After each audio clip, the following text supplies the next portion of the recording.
We're back, hopefully with much improved audio.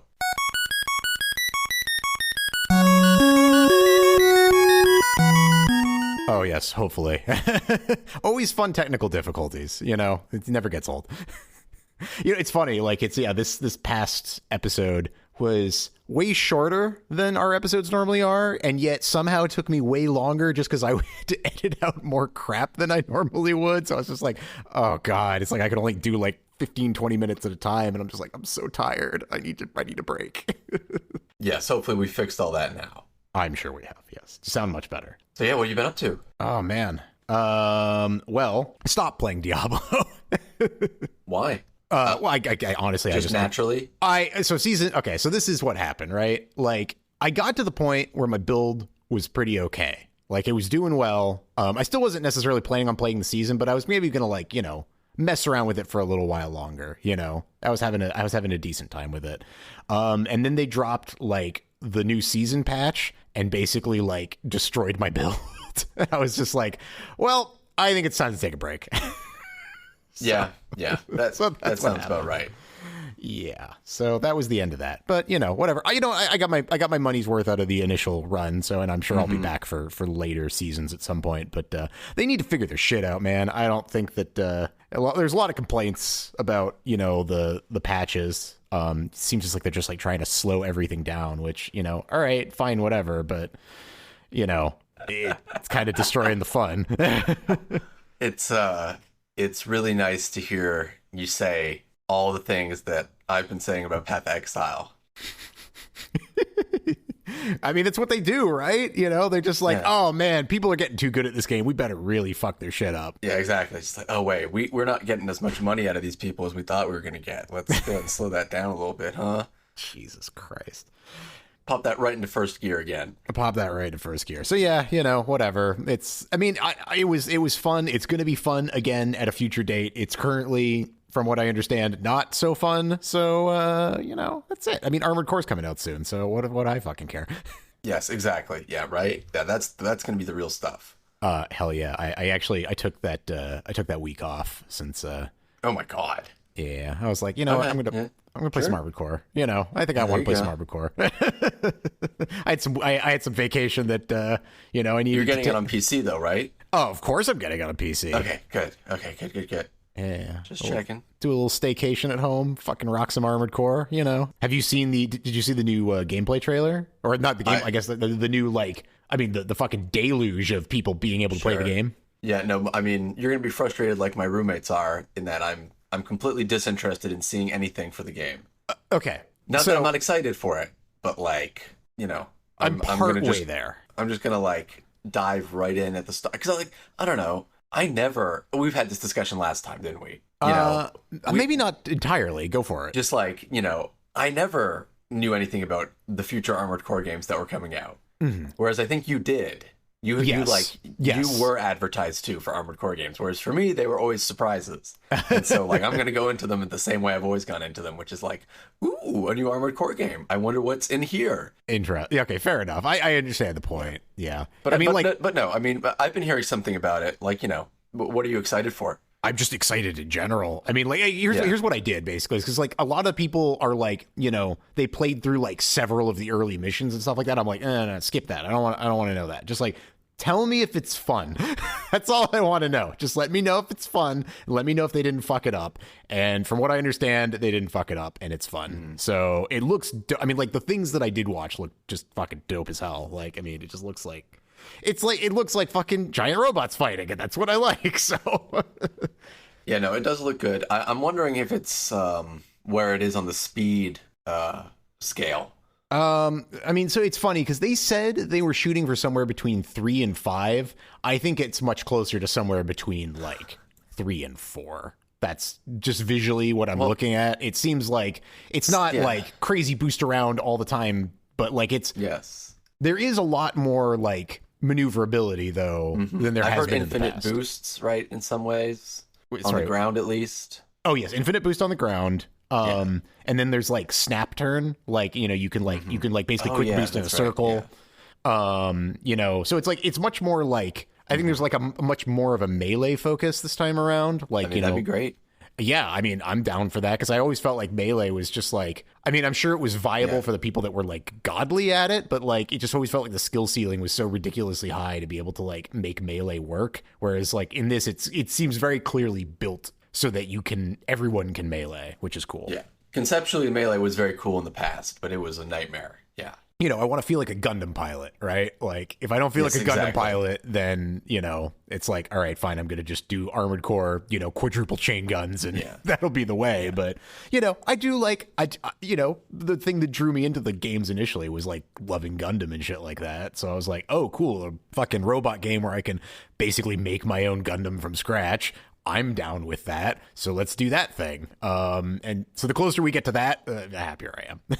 Yes, it looks good. Saying it's anywhere from 3 to 5 is such a ridiculous thing to say, though. To say between 3 and 5 to me would mean that it has to be slower than 3, because 5 is also very slow, and it's like, what is that even like? But I've seen enough gameplay footage to know that is definitely not true. Yeah, it's clearly about 4. Yeah, I think it's slower than 4 just because there isn't as much like super fast, like you can't like infinite fly around and stuff. 4 answer, right? But didn't they have basically the same movement, or am I not remembering that correctly? Sure, but 4 answer was even faster, right? Like, if you're remembering the maximum speed Armored Core reached, that was 4 answer, and it was terrifyingly fast. Like, it was ridiculous. Too fast. Yeah, it was too fast. It's why I'm always kind of cautious about Dark Souls as well, because it's the same like problem of just faster. That's all he knows. He knows how to make things faster. I'm gonna make it faster, and it's like sometimes that's good. Sometimes he like goes to hyper mode, and it's like no, slow down a little bit, Miyazaki.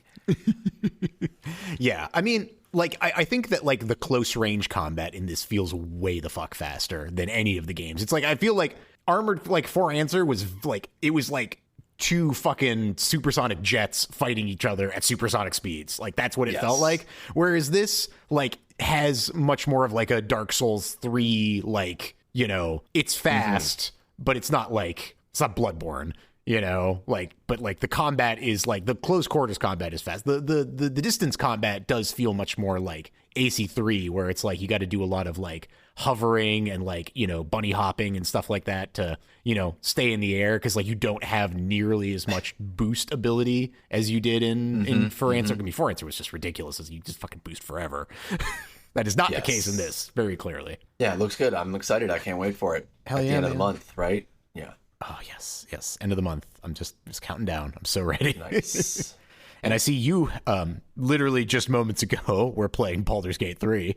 Yes, I've had a really good stretch of games, because before that I was playing Fallout 3 in New Vegas again.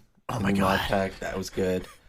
Because I got into I finally figured out how to do Wabbajack modding. I've talked about this, I think, right? Yeah, you talked about that for Skyrim. I didn't. So I you know, I mean, I guess it's kind of obvious. It's all the same engine, so of course you can do it for 3 in Vegas and all that shit. But okay. And so I finally looked into it, and there was a mod for the Tales of Two Wastelands mod, which is a, you know, New Vegas and 3 together. Okay. So it's 2 games in one, essentially. It's both of those Fallout games, and then it's, you know, heavily modded on top of that. So I was like, you know, riding around in Fallout 4 style power armor with a truck that I could drive around. Like, it was great.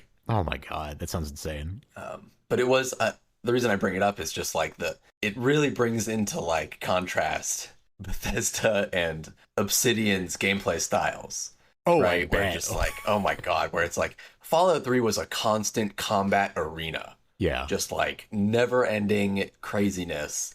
And then getting to New Vegas, it was like entering a storybook. It was like, oh, it's like I'm going to choose your own adventure novel, and like suddenly I don't have to have 50 pounds of ammo on me everywhere. Yeah. And I bring that up to segue into the Baldur's Gate 3 conversation, because that also is a matter of it's a totally different company making the sequel, right?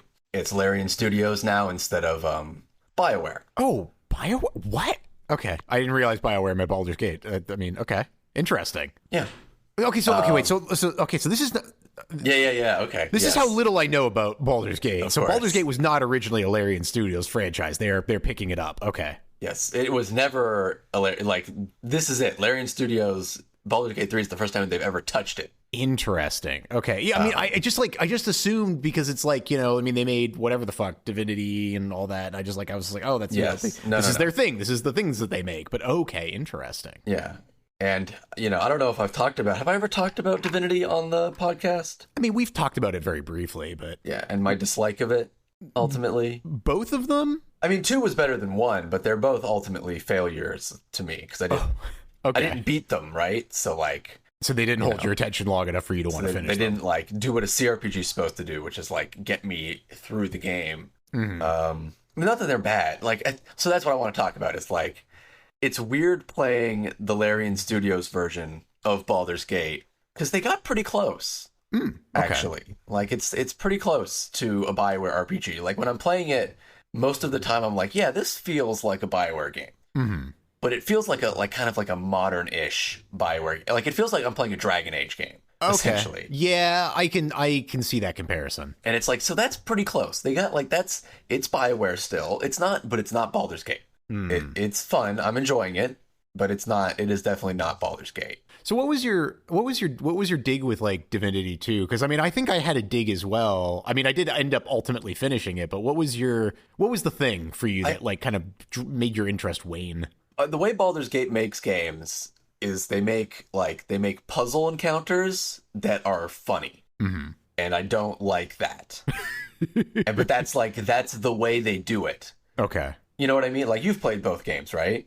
I've only played Divinity Original Sin, so Divinity 2 or whatever it is. Okay, so but you understand what I'm talking about then? I'm trying to think. The puzzle. So, like, give me an example, and then I'll probably be able to remember. Or like, every encounter has a thing you can do to beat the encounter. Okay. Right? Maybe the floor is covered in oil, and you can make it explode to, like, kill half the enemies. Or there's, like, a poison sprayer, and if you, like, shoot lightning at it, it'll electrocute your foes. Okay. Or maybe there's like a boulder somewhere that you can drop on the boss before they see you. So there's a lot of gimmicks, is what you're saying. It's very gimmick filled, and that is fine for some fights, but they tend to do that for all the fights, because they don't do a lot of fights because of the way they design levels, where it's like all one map. So they got to fit a bunch of things on it, because each map is like a whole arc of a CRPG, whereas like Baldur's Gate 1 would have like 20 maps. Yeah. Right? For an arc. Okay. And so they had, instead of having like 12 encounters per map, and like 10 of them are wolves that you kill in 3 seconds. Right? It's like there's 3 encounters, and it's like the wolves have oak skin, and you have to light them on fire first to damage them. And the second encounter is like a ghost that you have to, like, come at a certain time. And it's like, it's almost like witchery in the way they approach them, right? Which I also don't like. But that's not saying it's bad. Okay. Right? I just don't like it. Okay. Because it's just like, it doesn't feel like the world, right? It's like, you should just run into some packs of wolves occasionally that are just like, oh, those are wolves. Like, they're dead. Okay. You know, quantity is a quality all of its own. And Larian does not do quantity. They're like, no, these are your 3 fights. This is what you have. And 2 of those fights will be funny. Okay. Right? It'll, like, the wolves will, like, be wearing party hats or something. I don't know. Like, that's being a little bit unkind to them. But, like, they shy away from the serious aspects of fantasy, because those are hard to get right. And they can come off as silly if you don't get them right. And so they just kind of skip that step. They're like, oh no, let's just be silly now. And so, like, no one can accuse us of being, like, silly by accident. And it's like, well, sure, but, like, then you just, like, then you're admitting that you're bad at writing, essentially, by doing that. So those are my 2 problems. And like, Baldur's Gate 3 is better. Like, okay. It's like it's not as funny. They pulled back a little bit. Like, it's almost like you can see the clown, but he's behind bars now. So you can tell they want to make everything funny, but they've resisted. Okay. And it's like, good. That's a good. I'm glad. Like, that's a positive thing they've done. I'm happy with that. They have not fixed the puzzle fight problem. Just like, it's like, well, how many fights did I do? Maybe 6 in, like, the first half of the first arc. Okay. And then I'm probably gonna do another 6 in the second part of that. And it's like, that's fine. They were good fights, but, like, it doesn't feel like a populated wilderness. Okay, here's a good example of it. sorry, I'm just gonna like rant a little bit. Oh, just rant away. I mean, like, great, I honestly, like, I feel like in the history of the podcast, I've never seen you so fucking like engaged on a thing. Like, you are just like, I've never seen so little of my own audio before. Go ahead. It's Baldur's Gate 3, so it's like, you know, it's like a sacred CRPG that they've put their hand into. Saving it up for like 34 episodes. You're just like, this is the time. I'm going for it. Yeah. So it's just like, the first arc is all about this fight between the tieflings and the goblins. Okay. Right? Yeah. And like I said, like, because of the way Larian Studios designs their games, it's one map for the whole arc. Yeah. Right? You're in a forest. Yep. And it's like, cool. I'm going to help the tieflings out, and I'm going to do that by, like, you know, Yojimboing the two parties, right? I'm going to, like, manipulate both of them into a fight, and, like, I'm going to weaken the goblins to make it a fight that's the tieflings are going to win. Yeah. Essentially, right? And that's cool. And I'm glad I could do that, and, like, it was a fun arc. I liked that thing I did. Yep. But I go to the goblin camp, and I'm like, hey, I'm this guy you should trust. Here's where the tieflings are you've been trying to kill, right? Like, you should go take care of them. Yeah. And they're like, oh, cool, we've been looking for those guys forever. We're going to go march on their camp, right? Yeah. And in Baldur's Gate, original game, that would be fine, right? Because there would have been like 10 maps in between the two camps, or at least a couple maps, right? Okay, let's be more realistic. There would have been like 3 or 4 different like location maps on the overworld. Sure. And it would have seemed like a long time, right? Because you would have had like forced travel time between each of those locations, right? In Baldur's Gate 3, the two camps are literally 100 feet from each other, right? Like, I walked there in literally 30 seconds. Yes. Yeah, right? It's like, I can go up on the battlements and be like, yo, what do you mean you can't find it? It's right. It's there. I'm looking at it, like, right from your camp. I can see it, motherfucker. What do you mean? What do you mean you've been looking for this? Like, you can't have been doing that because it's right there next to you. And so it's just like, it's not like a real living fantasy world. It's like a video game map. And it's like, it's a good one, and I'm glad they made the game still, but like, why can't they just like accept that they can't, like, just don't put it all in one map? Yeah. I don't know. No. Okay. There you go. So yeah, your second point, you know, I never really figured out what the problem was, but you think you hit the nail on the head. Is like, I think that I had the same problem with it, whereas like the world just feels very small, tiny, and gamey. Yeah, it's just like, I'm a big boy. I can take a couple loading screens and like some empty space. Yeah. And like, then the problem would be solved. But like, that's not, and they love the puzzle aspect though. So I don't think they'll ever give that up. So the puzzle aspect I don't understand as much. I mean, like, I remember there was like a handful of fights where I had that experience, but I don't remember it being every single one. That might just me being stupid and not figuring out what the mechanic was, but... Well, it's all in service, like, in like the second and the first thing are linked in that it's all in service to like it being a living world that you can like immerse yourself in.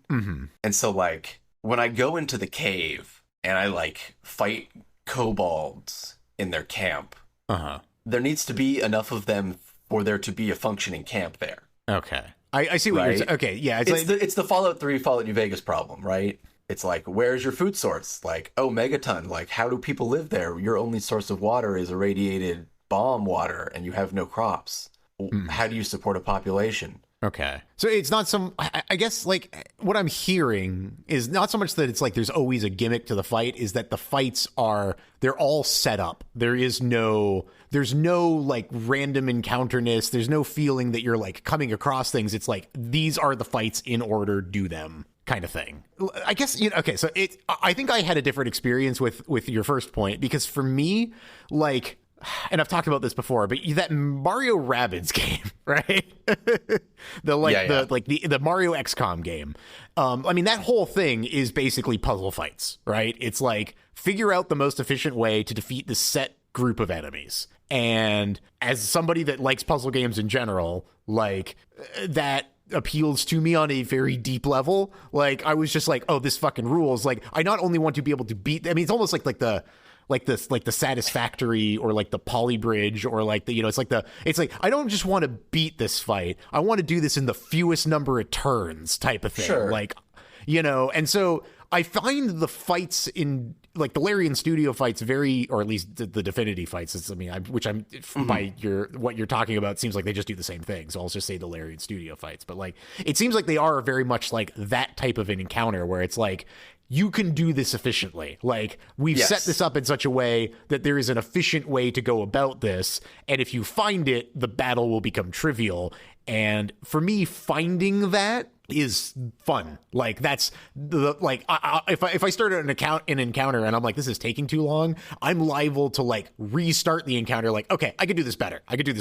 You know, like, I want to do this in like the most like flashy, efficient way possible instead of like just getting through it. And so when there are fewer fights, I actually find that better because then I don't feel as weird. I'm like, then I want to be efficient, you know, like I want to like spend some time and do the fight quote unquote properly, because I know that like I'm not restarting 80 fights. I'm restarting like 15 fights. Sure. Yeah. So it's bad for immersion, right? Like but like I like it. So sure. I didn't have Larian that problem. is a very successful game developer. So like, you know, I don't want to say that anything they're doing is bad from a popularity standpoint or anything. Yeah.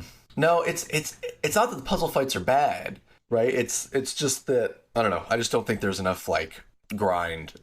Yeah. I mean, you know, in any normal RPG, like the fights would be, you'd have smaller, more frequent fights instead of like a bunch of staged fights. And I hate the smaller, more frequent fights.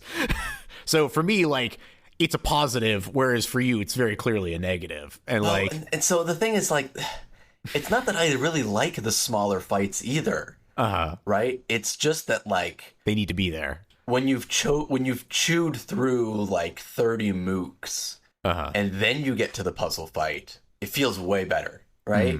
And it also feels good, especially if you've like if you fought a really tough enemy earlier in the game, and then like you enter a location later. Like it's like a good example is Baldur's Gate 2, right? Is like the first beholder you fight in Baldur's Gate 2 is like, whew, my God, that was a fucking beholder. I can't believe I had to fight a beholder. That was crazy. Yeah. And like very quickly it's like, oh, a beholder, let me just like kill 3 of you real quick on this round so I don't have to deal with you while I fight the actual enemy. Right? And it's just like, I would, you know, that it helps with the power fantasy aspect more. Yeah. No, I know what you're saying. Like, and it's just like, yeah, and it's yeah, exactly. It's not bad either way, really. Yeah. I mean, I think that I just got a different power fantasy out of it, in the sense of like, you know, as I got better at understanding, like once I figured out like a good rotation of skills and abilities and like a good set of, like I got to the point where like I would trivialize fights very quickly. Yeah. And like that was a different power fantasy. It was like I'd start out like, oh, I'm kind of struggling to figure out how to like do this, and then once I got the skills that I like needed to like be godlike, like I would just go into a fight and win on turn 1 and be like, you guys didn't even get a move. Like, no, and I do, and they are. I mean, the section I just did, like I was just like fighting a big boss before you, like I literally killed it. And then 30 seconds later, you were like, yo, I'm ready. And I was like, hell, because I've been fighting it and reloading for like an hour, expecting you to like interrupt me during it. And so it was like perfect timing. Hells yeah. It was great. But actually, yeah, but that section I just did, yeah, it was actually great. Because like I fought a bunch of like trash enemies. And then like I fought the boss, and he summoned a bunch of the trash enemies as ads, and it was fun. And like that was a good encounter. I just would have preferred like the hallway to be longer and have more enemies. Yeah. But would it? But you know, anyway, we can talk about this endlessly back and forth. Would it amaze you to know that this is not even the thing that like got me most angry about this game? I would actually be amazed. Yeah. I'm terrified to know what the thing that made you most angry is. Hit me with it. Yeah. There's this part in the game where you happen upon essentially at random a little thief kid, you know, like an Oliver Twist style or whatever. Sure. Like stealing this guy's amulet, this adventurer's amulet in this village. Okay. Right? Yep. And the guy's like, you know, give me it back. Like, it's mine. Like, I caught you trying to steal it from me. Like I'm gonna slap you across the face unless you give me the amulet back. And it's like, you know, it's a CRPG, so you know you have the option to like intervene, help, hit the kid harder, I guess, or just do nothing. And I always appreciate the do nothing option. So I did that, right? I was like, I'm just gonna stand here, you know, like I don't got nothing to do with this. Like, this is a medieval society essentially. Like, you just gonna steal stuff from somebody. Like, you're lucky to get backhanded as your punishment, kid, right? And like, I even like after he did it, I even like got a guard to like come over and punch him back.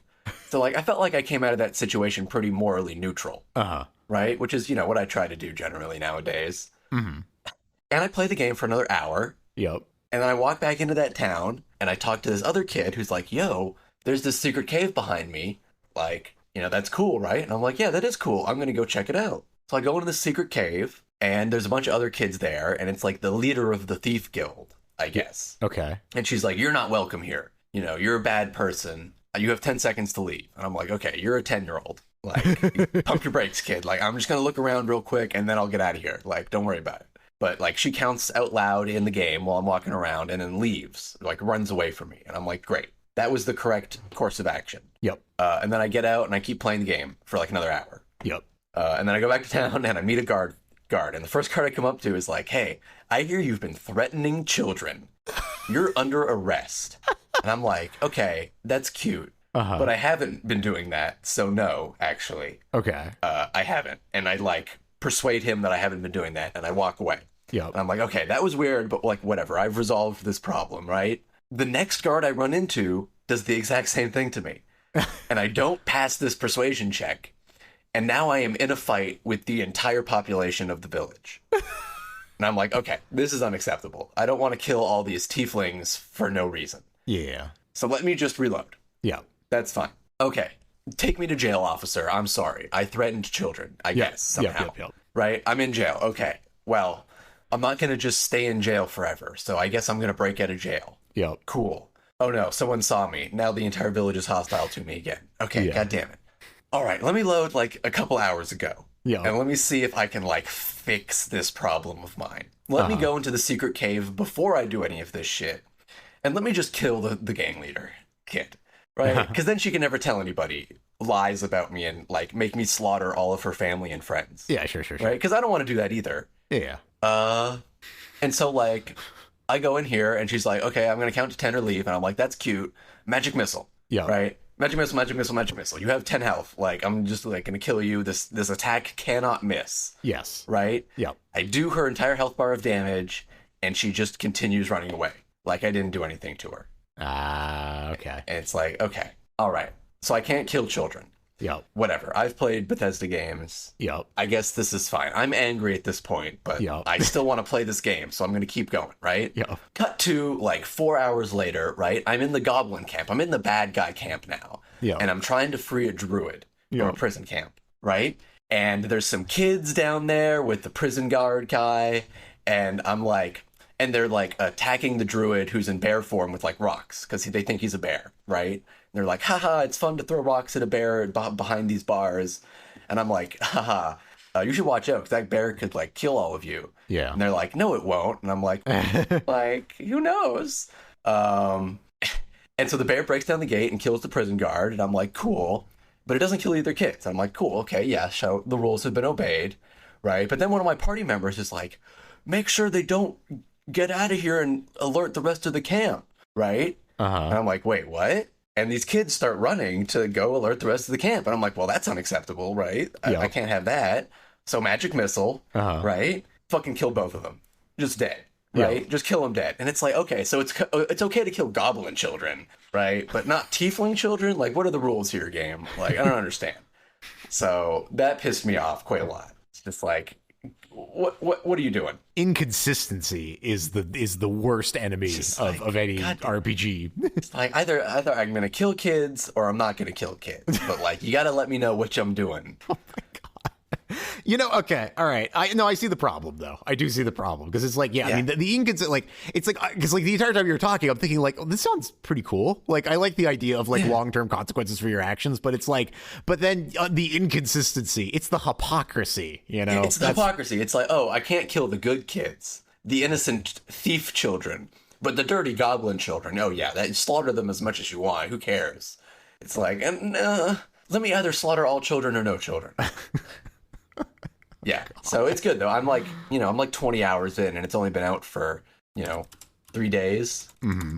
So good. I gotta channel my inner Norm Macdonald. It's like the worst part was the hypocrisy. It's like, was it, or was it? It's the murdering. Was the murdering the worst part? No, it wasn't. I mean, because I do a lot of murdering, like probably hundreds of people at this point in that game. Oh, jeez. Yeah. Okay. I mean, that's fair. Like, because I do get annoyed when it's like it seems like there's just random people who you just can't murder. I mean, we've talked about this at length, but like we love Morrowind for that reason of just like you can soft lock the game, and they even tell you like, hey, guess what?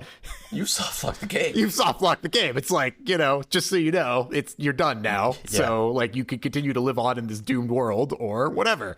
And so like I mean like I do hate this the whole concept. And it's especially just that it was like it's the most annoying kid that I can't kill. Of course. It's the one who like goes and like tattles on me for no reason. Yeah. To the end result of like her family dying because I have to kill them.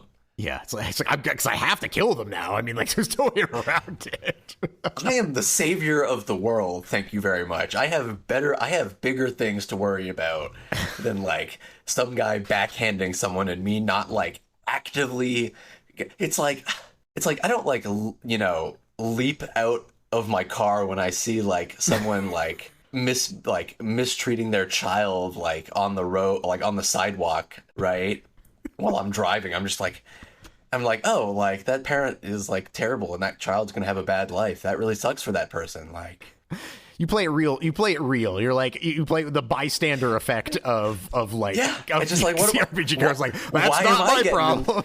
Why am I getting in this kid's business? It's the consequences of his own actions. It's like, well, this sucks. Yeah, I mean, in that case for sure. It's like, hey, you stole from that stuff. Guy. What are you gonna do, man? It's just like that was also the part that really pissed me off. It was like, this kid deserved to get backhanded.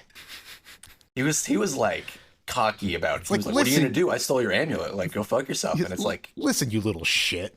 Yeah, and like to put this in context, right? 10 feet to the left of this happening, there are 3 more 10-year-olds practicing with real swords to kill people.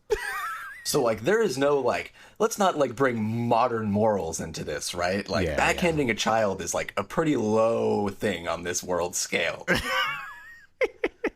This is like when you like get down on one knee and like give your kid a stern talking to, like, Johnny, like, you know why you shouldn't have done that? Like, that's the equivalent here. Yeah, I mean, we're not if there's no like hands getting chopped off, like we're at pretty low levels of punishment. Yeah, like I didn't try to murder this child, right? I just didn't stop him from the consequences of his own actions, which should have been jail, by the way. Well, it sounds like you're having a great time. Yeah, no, I am. Yeah, it's fun. Yeah. It's not quite perfect, but I'll take it. I mean, sounds like a glowing recommendation. Baldur's Gate 3. It's not quite perfect. It's not quite perfect. Yeah. Well, I'll have to check it out at some point. I mean, I guess, the only thing is like, so. It is multiplayer. Yeah. I mean, yeah, I maybe that would be the way to go about it. But like, I liked the combat of Divinity. I found it a little boring, like I just didn't really care. Like I over time, I guess, like eventually I got more invested in the story, but like I found it hard at first and through a good chunk of the game to really care all that much about what was happening. I was just kind of like, yeah, I mean, this is cool. I actually I feel like and when you made the Dragon Age comparison, I felt that connected because it's like, even with Dragon Age, I feel like I was like, I don't remember anything about Dragon Age. I was just like, oh yeah, that was cool, it was fun, but like, I don't care, it didn't stick with me, like I don't have any like meaningful connection to the story in a way that like I can remember like how other games went. So I think that was like, that's my biggest worry, is that like I will start playing this game and be like, this is cool, but I don't really care. Yeah. I mean, that's fair. Larian Studios are not great writers. Okay. As I've been saying, so yeah, exactly. I mean, when you were saying they're not great writers, I'm like, that comes across. I mean, like, and I'm so spoiled by like Witcher, right? Because it's like, I mean, I think even you will agree that like the story and quest lines and stuff in Witcher are like very good, despite some other things that you don't like. Okay, you're gonna not even go that far. You know who is a really great CRPG creator? Who? Owlcat Studios, the people behind the Pathfinder games. And I say that as someone who like really hates the ending for the first one. Mm-hmm. And I still would say that's like probably the best CRPG ever made. Okay. Well, they're making a Rogue Trader game, so I'm very excited for that. Yeah, I'm very excited about that. They're really good at making CRPGs. What else have they made? Did they make... Just the Pathfinder games. Just the Pathfinder games? Almost positive, yeah. They're like a new studio. Like Pathfinder was their Kickstarter first project, as far as I'm concerned. Okay. Who made fucking... Oh, is Obsidian, probably. Obsidian, yeah. Who made Planescape Torment. That's very well written. That's Obsidian, right? I would still say Pathfinder better. No, Black Isle Studios. Yes, the Fallout people. Okay. Yeah. Okay. You know what I was thinking? I was like, it has something to do with like darkness, right? I was like, oh, Obsidian. Ooh. Obsidian is dark, but Black Isle. Okay. You know what? You know what CRPG you might actually like the most, though? What's that? Fallout 2. Yeah. I the things that I've watched about Fallout 2 make me think I would really enjoy it. You would love Fallout 2. Yeah. Yeah, you would. You know who are really great CRPG writers? The people that made Disco Elysium. Yes, they are. They are. And they got fucked in like 12 different ways. Yes, they did. Oh, my God. They got really fucked. Oh, man. That sucks. Yeah, actually, one of my roommates has been playing it a lot. He's been playing like the like meta one. Okay. That path. So that's been fun to watch him do that. Oh, good. So you're at least watching some more Disco Elysium to at least, okay. God, fuck, man. All right, I won't harp. I love Disco Elysium. I hope we maybe one day get another one once they work all their legal fucking bullshit out. Yes, that'd be cool. Fuck, when we talk, when I said something about like the chop it off the hands because of stealing things, you know what I watched recently? Nope. Just reminded me of that. Have you ever watched Spice and Wolf? I tried to watch Spice and Wolf because it appeals to me, but it doesn't really. It doesn't live up to what I want. I just didn't realize how compelling an anime that's basically entirely about microeconomics was going to be. I'm like, oh, this is like my business school classes. This is fascinating. They're like, no. We gotta. It's like it's all about arbitrage, and I'm just like, it is all about arbitrage. You're right. Of course. Fool. You got to take shit from here, and then you got to sell it over here. I mean, that is what it's all about. That's what it's all about. Yeah, I don't know. It's such a fucking weird show, but I just found myself completely compelled by just like this is like the best economics course ever made. There's a new one coming out, I think, right? Yeah. It was perfect timing because it's like we watched it. And then it was just like it's just over, right? Like, and it's clearly unfinished. And then I was like, oh, there's another one coming out, and it looks fucking great. So I'm looking forward to watching more Spice and Wolf. Yes. Oh, shit. Cool. What else have you been watching? Oh, we also finished War in the Pocket. I think last time we were talking. Oh, hell yeah, nice. That dude, got to tell you, if you've never seen War in the Pocket, that is an experience. Holy fuck! It was like. Because it's like, people are like, okay, if you like the 8th MS team, you'll like War in the Pocket. And so when I started watching it, I was like, yeah? Because it focuses on like a kid, right? Like who does not pilot a Gundam. Wait a second. It's a Gundam anime that focuses on a child? Who doesn't pilot the Gundam. Oh, wait. Well, okay. I'm sorry. Well, there we go. Yeah. Now we're okay. See, took you out, then I pulled you back. Yeah. Focuses on a kid who does not pilot the Gundam. Spoiler alert. And like it's basically like entirely focused around like this conflict that's happening inside of a colony. It is. It like at first I was like, I'm not 100% sure about this because it's like it's very just like it's not Gundam focused, which I mean like I guess like it partially I kind of wanted, partially I wasn't sure if I wanted, but by the end of it I was like, this is probably one of the best of Gundams. Course. It's like, so I won't say anything more than that because anything more than that I could possibly say would be spoilers. I don't think really like I'm gonna put a spoiler tag on the Gundam. The kid doesn't pilot the Gundam, but like you kind of don't really expect him to. But anyway, long story short, if you haven't seen War in the Pocket, you should watch War in the Pocket. It was very good. I am relatively unexperienced actually when it comes to Gundams. There's a lot that I have to watch. I'm getting real experienced. Yeah, I tell you what. I got to get in on that. But and then we also watched Vinland Saga, which I don't know if you've seen. Fuck yeah. I mean, I've read it. Oh, okay. Yeah. I didn't realize. Okay. So that another funny experience because it's like I was watching this and I was just like, wait a second. That's Leif Erikson. Yeah. Wait a second. What the fuck is Vinland? Finland's in fucking it's America. Well, it's actually it's New Brunswick. Oh right, it's yeah. I was like, this is fucking Canada. I was just like, oh my god. I'm like, so then it just took on a whole new, and fantastic. It reminds me in a lot of ways about of the first season of Attack on Titan. Sure. Yeah. It's got that same kind of just angry kid. Kid who's good at murdering people vibe. Very good. Yeah. And then the second season is obviously goes in a completely different direction from that, but anyway, I find it fascinating. It's very good. So, Vinland Saga, and excellently animated, it's just a fucking masterpiece all around. Yes. Shit, what else did we watched something else that was really well animated. Oh, we watched the most recent most recent season of Demon Slayer. Oh, of course. Well, yeah, it's Demon Slayer, yeah. Yeah, God, all of the anime money is clearly going into that. You watch Demon Slayer for the animation. Yeah, it's gorgeous. But to the excitement of you, we watched on your recommendation, Revolutionary Girl Utena. Oh, hell yeah. Okay. Yeah. Yeah. And that's a wild ride. Yeah, it is. Yeah. I mean, you like the music cues? Yo, yeah, there was a lot of music cues. Yeah, that I never get tired of the fight music. Oh God, what is it? Zetai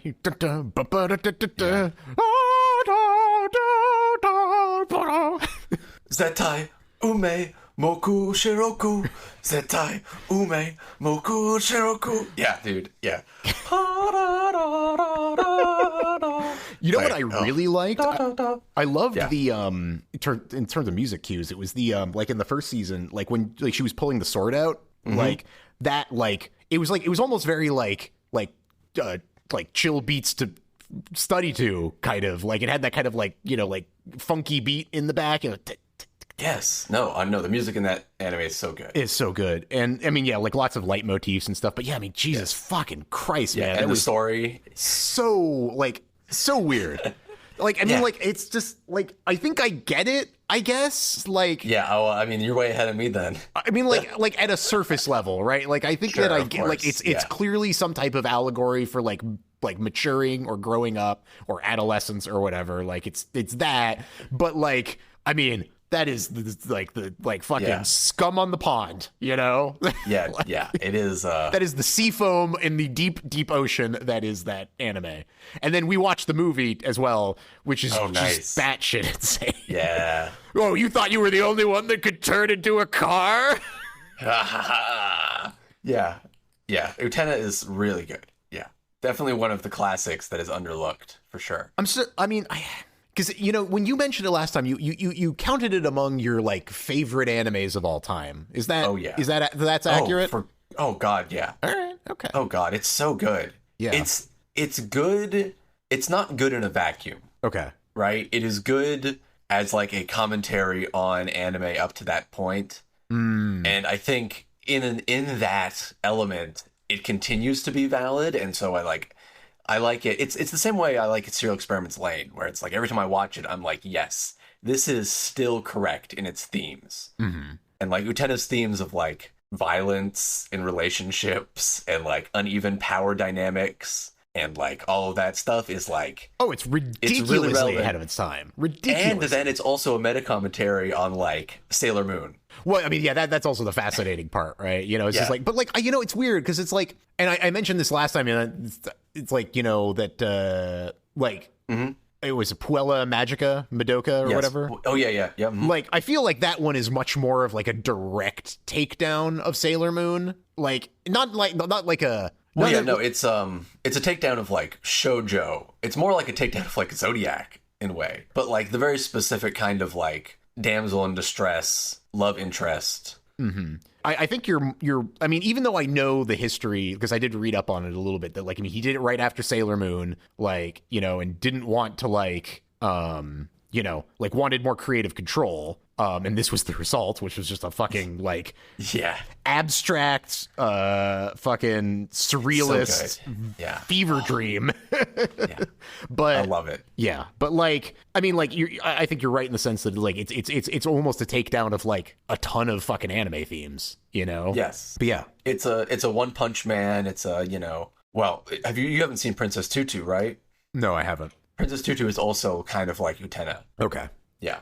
It's another like. So if you watch that, be prepared for that. Another meta comment. Yeah, no, I need to find a way to watch that because it's not on Crunchyroll. Oh, that's right. Yeah. But yeah, cool. Yeah.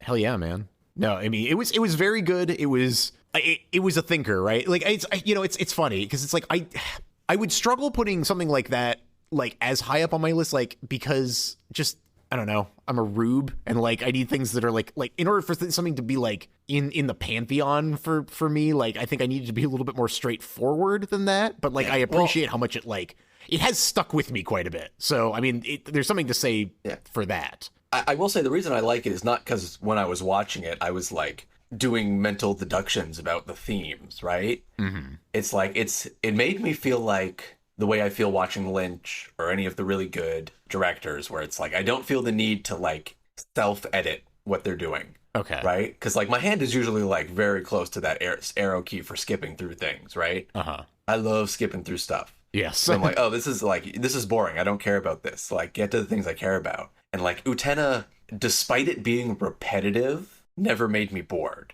And so I don't like that made me go look into it more and like understand it. But like that was the primary was like I was like, oh, like I've seen this like staircase walking scene 7 times in a row now, and I'm still enraptured by it. Like they're doing something right, clearly. Oh, that's funny.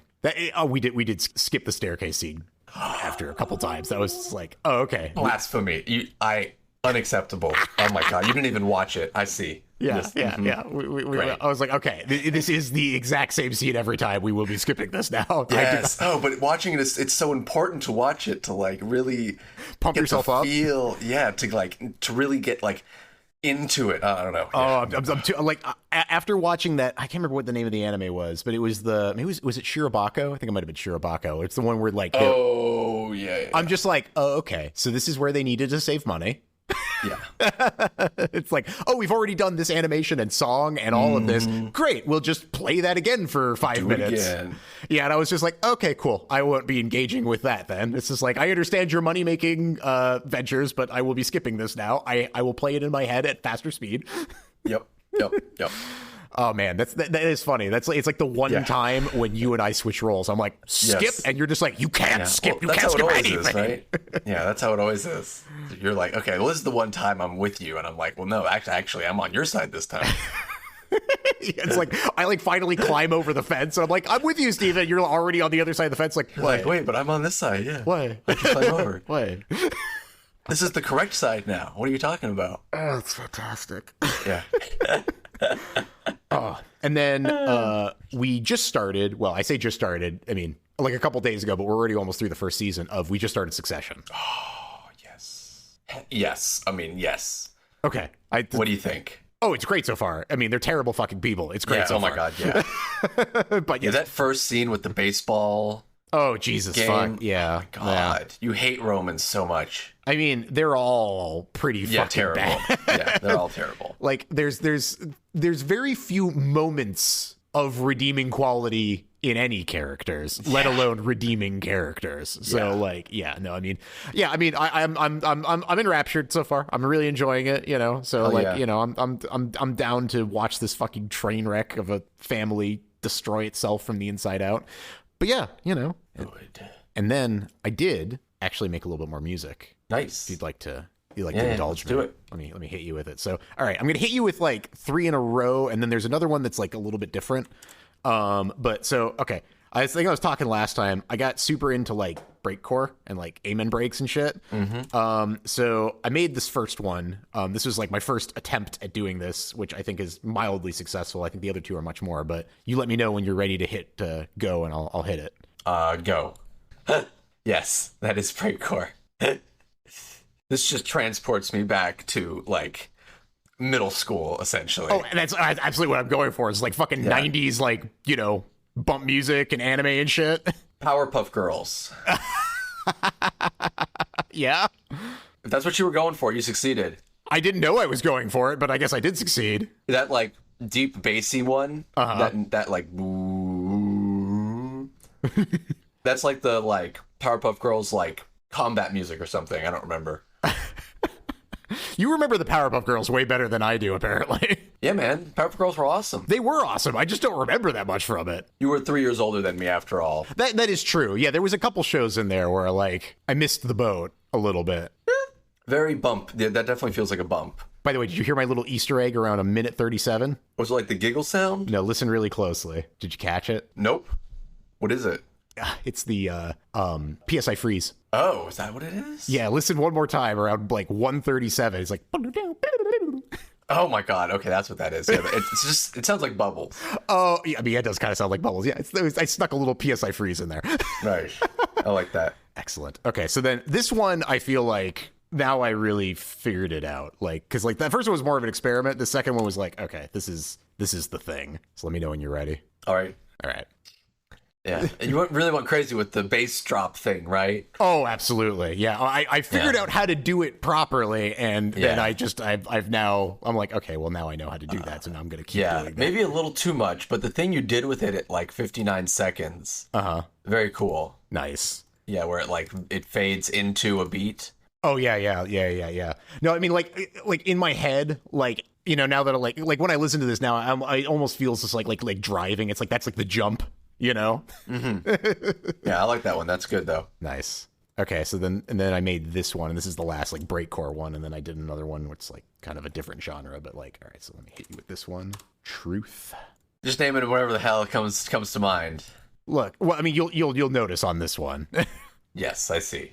Good. Yeah, I like that. I would love to hear the next 2 minutes of that song. Yeah, see, okay, that's always a struggle with these, because it's like they're so exhausting to make because they're so like finicky that like I get to a certain point, I'm like, I'm out of ideas. So I need to really sit down and like make one that is fleshed out in full. Because like, yeah, I mean, these do all feel like, I mean, sometimes when I look at the breakcore shit, like people's stuff is like 30 seconds, and I'm like, yeah, I get it. Yeah, exactly. No, yeah, totally. It's tiring to make, but it's so like, I mean, it's that fucking 90s feel, you know? Like, I love that shit of like, just like, you know, old school breakcore, man. It's like, I fucking love it. It's like that one felt pretty industrial. You could probably honestly just stretch out some of those parts another 30 seconds and like, it would get you where you're going. And that's the thing. Maybe I could also revisit some of these tracks and do like a long version, you know? Like, yeah. It's not like longer is better. It's just like that one especially felt like I would love to hear what the chorus of that song is. Yeah, like it felt like it was building to something that I just never finished. Yeah, that you never went to. Yeah. Yeah. I Give me musical blue balls there. I'm sorry. Yeah, I know. I got to like the guitar part. And I was like, oh, that sounds really dope. I'm out of ideas. Yep. Yeah. I don't know where to go with this. So then this last one was me. I was trying to figure out. There's a technique I've been meaning to try where you write a melody and then you like divide it between different instruments. Sure. And so that's this that I finally got around to doing. So let me know when you're ready to hit play on that one. Okay. I am ready. All right. Yeah. Yeah.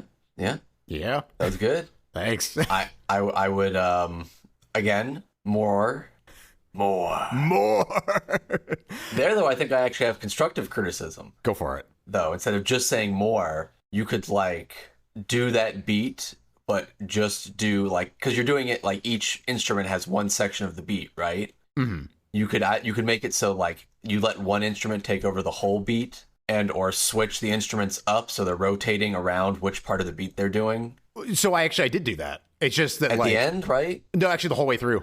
So the it's just like I was listening for it and I still couldn't hear it. That's so crazy. It does repeat, but like what I did is like at the beginning, like I had a couple pieces, like I built out the melody and then I would just like drag and drop the pieces into different places. And then I went through I think I went through 3 or 4 permutations of that. And then I got tired and I just copied the block of 3 or 4 permutations over. So like, I see. It does repeat over time. And then there also that middle section where it gets quiet. That is actually the same melody, but played on one instrument. Yes, but it's not. Is it one of the instruments? Yeah, but it's not one of them. That's the thing. Yes, I did notice that you did that, and I was like, great. But I would have loved to hear it, and then like do a variation of the melody, obviously, for each instrument. And I think you have a full song there. Okay. Yeah. All right. Yeah. That sounded good. I would love to hear the full version of that. All right, hell yeah, man. Because it's funny. That song was like almost almost 30 seconds shorter before, and I actually had built it out more than that because I was like, this is way too fucking short. Like, I just like, I can let this breathe a little bit more. Sometimes I'm just like, okay, I don't want to overstay my welcome on things. It's just like, because the other songs I have no idea, right? Yeah. Like, how do you make more song there while staying in theme?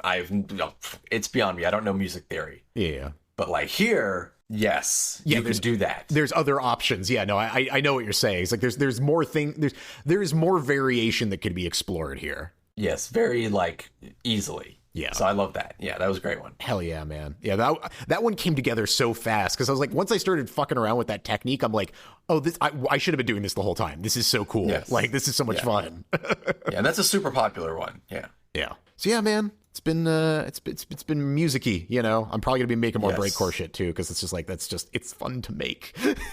Oh, I bet. Yeah, definitely. All right. So compilation movies: Neo Tokyo and Memories. Yes. Excellent. Which would you like to talk about first? Well, I mean, let's start at the fucking beginning, right? Yeah. Yeah, I mean, so, okay, actually, you know, you know a little bit about these, right? Like, I mean, so what's the deal with these compilation movies? Was Neo Tokyo the first one? Yes, okay. I believe so, because the other one is 1987. Yeah, Neo Tokyo was first. Yes. Okay. It does. It has a feeling of firstness to it. Yeah. I mean, I'm pretty sure they're literally like they're film festival bait. Yeah, that makes sense. Right? They're just there to show off. Like, oh, look, this is like Katsuhiro Otomo. You know, like he made a short for the Tokyo Film Festival. You kind of got to go and see it, right? I mean... Yeah, it's to lure people in to make sure that they actually go to a film festival. No, fair enough. I think. I mean, I don't know. I don't know why you would do it, really. They don't really do these anymore, at least that I'm aware of. Oh, no, that's not true, though. Wait, is it? I think there's actually a recent one, isn't there? This is the kind of hard-hitting investigative journalism that the listeners know us for. Yeah, well, they want the journey, right? I mean... Yeah, the journey of as we... Oh, no, they do... Violently Wikipedia.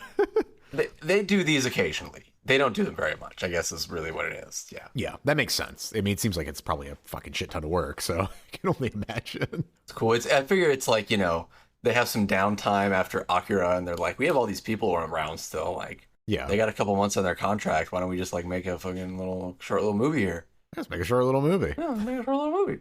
So yeah. So we watched 6 of these. Yes. We watched the 3 from Neo Tokyo and then the 3 from Memories. Yes. And I mean, yeah, shit, man. Why don't we just start at the beginning with what is Labyrinth? Labyrinth. Yes. Yeah. Which is really just like it's just like an intro. It's an intro, even though it's a third of the thing. Yeah. Which I had forgotten. So I thought it was going to be like 5 minutes, and it turned out to be like 20 minutes. And it was like, I was like, okay, when are they going to like go into the carnival and like go to the rest of the film? And like, oh, it just keeps going. Yeah. I mean, I got to tell you, this dude that made this one, this guy really likes Disney. Uh-huh. Oh, yeah.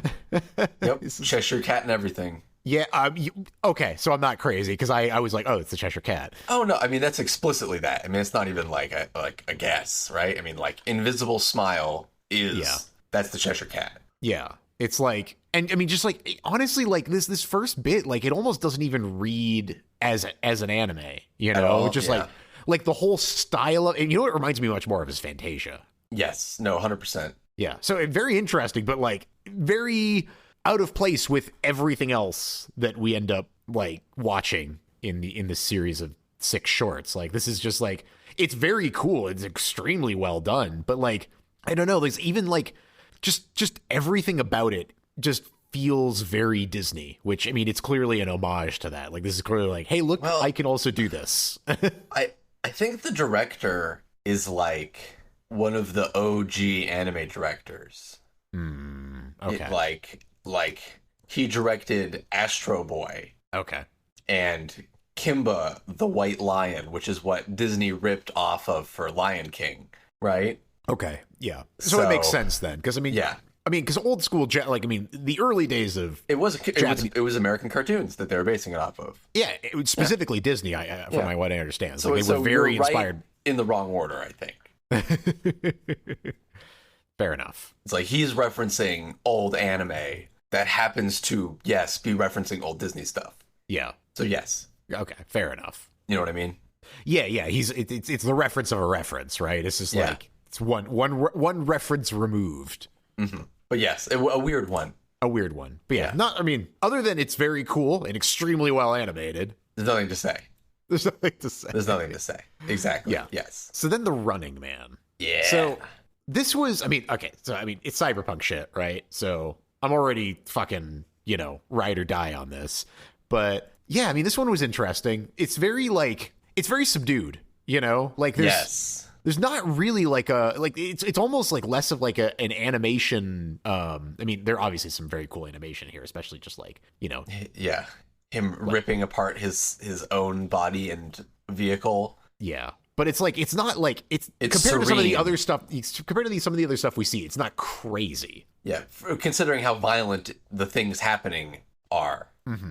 But I mean, it's just like a very interesting concept piece. It almost feels like something that would be in Black Mirror. Yeah. Oh yeah, and very much in line with the 80s anime we've been watching. Oh my god, yeah, absolutely. I mean, it's very much in that same vein and in that same style. A man who can't stop racing.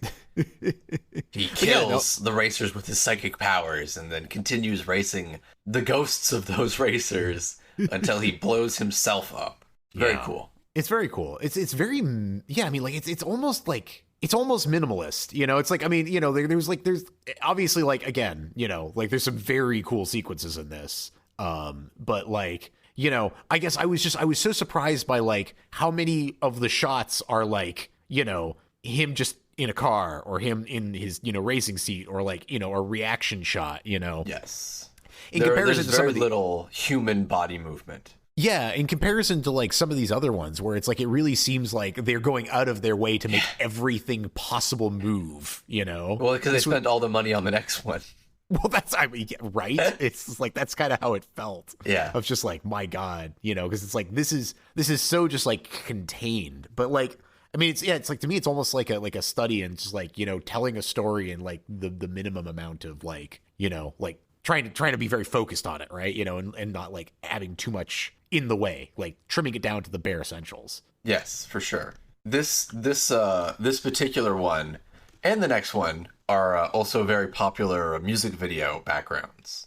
Oh, I can imagine that. Let me see here. I got a couple of them in my list. Lorne uses the next one as one of their music videos. Well, your first mixtape had that one. I'm pretty sure had that one first because I recognized that. I was oh, I remember this. Very popular with the dark cyberpunk mixes. Oh my god, yeah. I how could you not? It's the perfect thing for a music video of just a guy blasting himself apart, Yeah, exactly. It's so good. Yeah, I mean, that blasting apart scene is clearly where all of the budget went for this particular short, because I mean, that is very impressive, obviously. Yeah, and all hand drawn, just crazy. Yeah. But yes, then construction cancellation order. Yeah, the real movie of the film.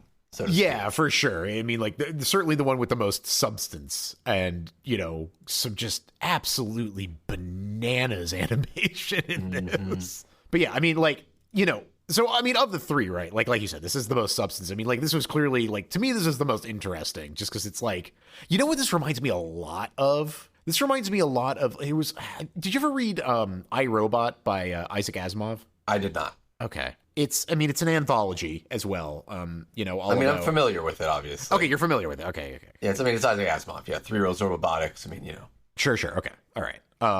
But there's one particular story in there about, it's I can't remember. It's they're trying to get one of their robots to come open a door because they can't get somewhere, and it's I don't know, it's this whole thing. It's it's a weird interaction between the laws of robotics, and it very much it's one of these situations where they're in danger, but the robot can't figure that out because of the particular situation. Yes. And to me, this is the dark version of that, where it's yes. The robots are no, the construction project is in danger. Yeah. And so nobody can talk them out of what's going on. And I mean, to me, I love shit like that. So even putting aside how amazing and just insane the animation is on this, just the story aspect of it, I was already sold. Yeah, it's very cool. There's a nice mix of the jungle and nature and the mechanical stuff at the same time. Like all the water scenes where the water's like flooding into this like walled city out in the middle of the rainforest is like, just so amazing. Mm-hmm. Yeah, I mean, and the city is just insane. It reminds me a lot of Gargantia, I think, or whatever. Yeah, on the Verduant planet or whatever, because like that one is all surrounding like it's like a collection of ships that basically just make this giant ramshackle village. And like when I saw the city, I'm like, that's what I thought of immediately. It's just like this fucking crazy like mess of shit just coming together. Yeah, and the like slow degradation of like his meals and the environment around them. Oh yeah, like the general just like I guess like what environmental storytelling. It's definitely the most detailed and a fun plot, you know. Fun, quote unquote. You know, he essentially loses at the end by winning. Yes. Which is hilarious. Yeah, the whole concept of just like, okay, great, you know, we went and did this entire thing, and then, you know, it's like, everything's fine now, you don't need to... Yeah, like, actually, keep it going. The robots were actually doing the right thing the whole time. He was actually the villain. The unintentional villain.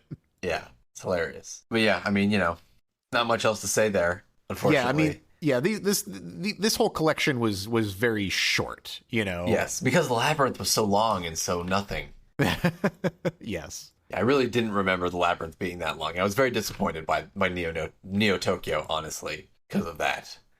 Wasn't quite as substantial, but it's still very good. I mean, honestly, like this was worth it for a construction cancellation order. So yes, exactly. I'll take it. But yes, let's talk about memories then, because it's clearly something way more meat on the bones on this one. Yes, on each one. Yes. Okay, so the first one, what is it? Magnetic Rose. Yes, Magnetic Rose with spaceship. Which, by the way, you know, one of the things that's weird about some of these things is, like the title for Magnetic Rose in Japanese is not even close.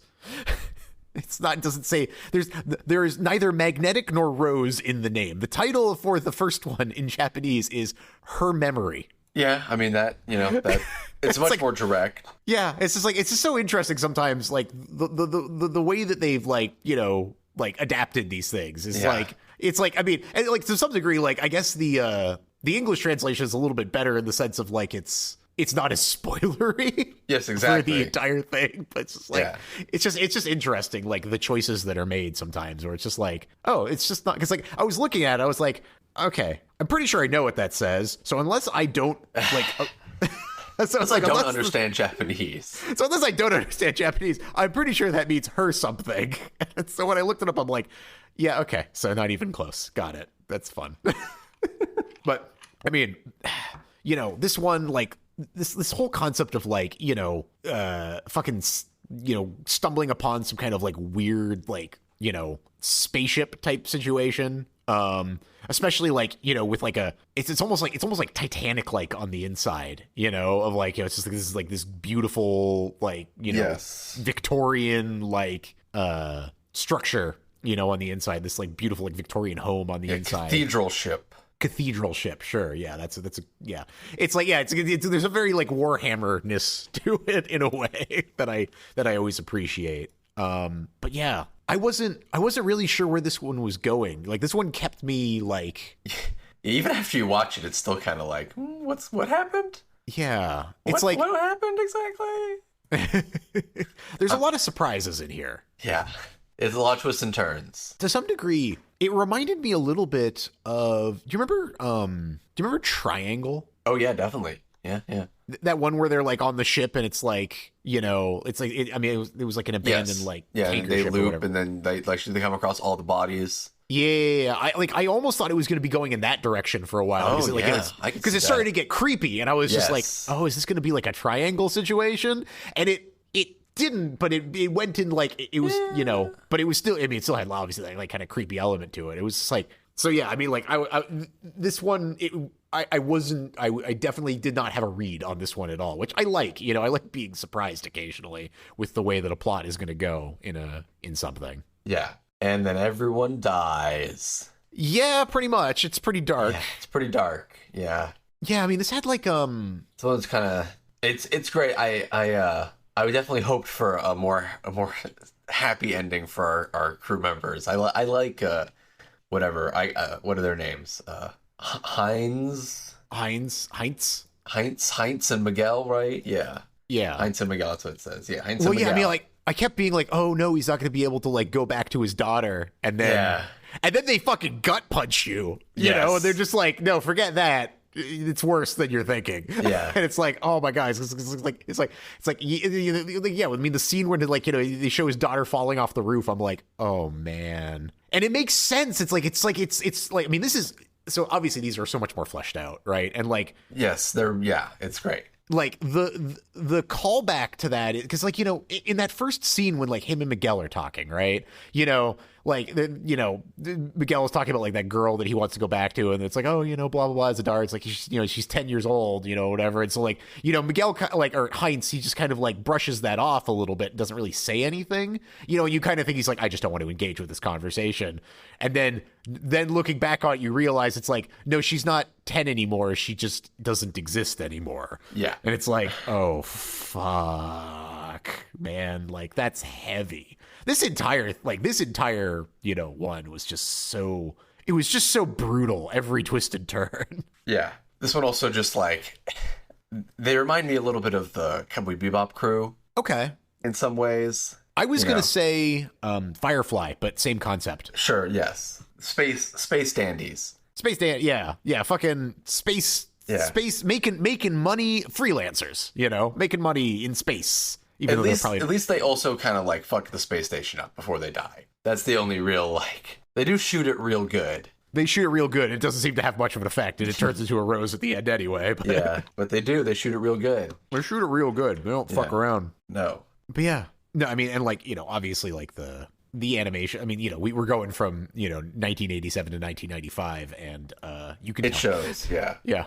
Like, I mean, this is the same style as the Running Man, right? But like way better animated. Yeah, I guess I could see where you're coming Realistic. Yes. Running Man was a little bit like almost too realistic. Well, yeah, like, sure, because it's 80s. Yeah, it was like terrifyingly realistic. This is like, yeah, this has got that, that very much that like 90s feel. It's like not everybody has fucking moe eyes. Like it's, you know, they're like normal looking people, but it's very clearly anime as well. And, you know, like, yeah, I mean, the environments, I mean, like the fucking, you know, like the painting of like the columns is just like, I was gonna say, and just the literal columns, like the way the marble looks. That's what I mean. The literal columns. Oh, okay, sure. Yeah. You at least said, Oh, okay, I see. Yes, I see what you're saying. Yes. The literal columns, yeah. Yes. I mean, it's just like I was struck by how gorgeously done that was. Yes. You know, it's just like this guy's just really good at painting marble. You know, like he's got to figure it out. They nailed what marble looks like. Yes, that's what it looks like. And because the marble looks so real, everything else kind of looks real because of it. Yeah, they understood the assignment. Yep. It looks great. It just looks really good. And then, you know, it's terrifying. Yeah. I mean, it just keeps getting worse and worse for everyone. Yeah. Yeah. No, I like this one a lot. This one was very good. I think we'd be remiss to not mention the like crazy table scene as well. The crazy table scene. Where it's like a silver table, like everything's like, you know, that scene. Table like decays. Because you're not talking about when he's having dinner with his family though, right? Yeah. Oh, that one. Yeah. Oh God. Well, I mean, that one was the just table scene. Okay. Where she goes, my darling, and then like, oh wait, suddenly it's all white like vines making up everything. You know what it almost looks like? It almost looks like 3D printing before 3D printing existed. Yes, that's a good way to describe it. Yeah, everything looks 3D printed. Yeah, it's like it's still got all of like the scaffolding on it. It's just like, oh no, yeah. I mean, that was again just gut punch after gut punch in this one. Very depressing. This one was a huge fucking bummer. It was great. It was a bummer. My God, was it a bummer? It's the one I remember least because I block it out of my memory the fastest. Understandable. Yeah. All right. So then, Stink Bomb. Yes, we moved to Stink Bomb. A much less depressing. Yes. Hilarious, although no less terrifying in its like... Yeah, maybe more terrifying in its implications and thus had to be funnier. Yeah. So it's funny.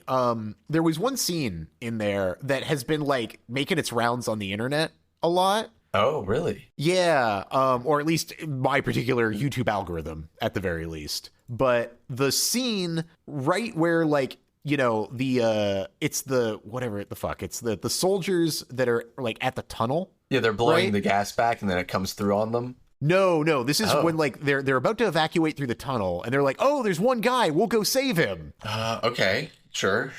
It's I think it's probably around like an hour 4 in the total of the movie. Okay. Yeah, 1 hour 4 minutes and 30 some odd seconds. But it's like, you know, so they're all collected there, you know, and they're like 1 hour 4 minutes and 40 seconds. So it's like, you know, they're getting ready to evacuate through this tunnel, right? Yeah. And, you know, so it's all of them in there, and they see him coming. They're like, oh, we're gonna go save him. They start running up to him and die. Yeah. And then they all start freaking out and running back. And like, I think that one makes the rounds because it's just so insane watching them seeing them hand animate all of those people running, you know? Yes. No, like, it is amazing. It's just like because it's like nowadays it's like 100% they're going to use CGI for that. Just like you would never see that. You never see that anymore. It's like they're just like, it's like there's never a time when they're animating like 10 or 12 people all moving in a direction, because it's, you know, probably a huge fucking pain in the ass to do, and probably makes it take like each additional person makes it take like 10 times longer. But by God, they did it. And like they're scrambling over shit, and it all looks amazing. And so like, no surprise that the scene has been, you know, like kind of kicked around a lot, at least on, you're right. Yes, YouTube. that scene I just found it. That scene has been everywhere. You're right. Yeah. And so when when this added, like this particular one started up, I was like, oh, this is the one with that, isn't it? And when it got to that scene, I'm like, oh yes, it's the one with that. Yes. Hell yeah. God, I'm just watching it right now. It's just like, especially the scene. Oh my God. How many people are on fucking screen? It's like 20, 25, 30 people. Yeah, it's amazing. Fuck, man.